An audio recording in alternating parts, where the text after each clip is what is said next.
لا يجوز للمسلم ولا للمسلمة مشاركة النصارى أو اليهود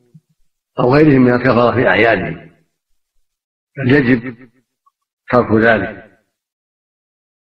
لأن من شبه بقوم فهو منهم،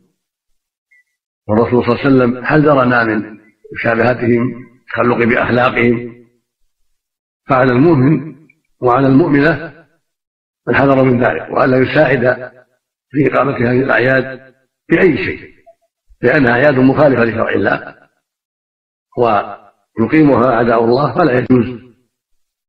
الاشتراك فيها ولا التعاون مع أهلها ولا مساعدتهم بأي شيء، لا بالشاي ولا بالقهوة ولا بأي شيء من الأمور كالأواني ونحوها. وأيضا يقول الله سبحانه: وتعاونوا على البر والتقوى ولا تعاونوا على الإثم والعدوان.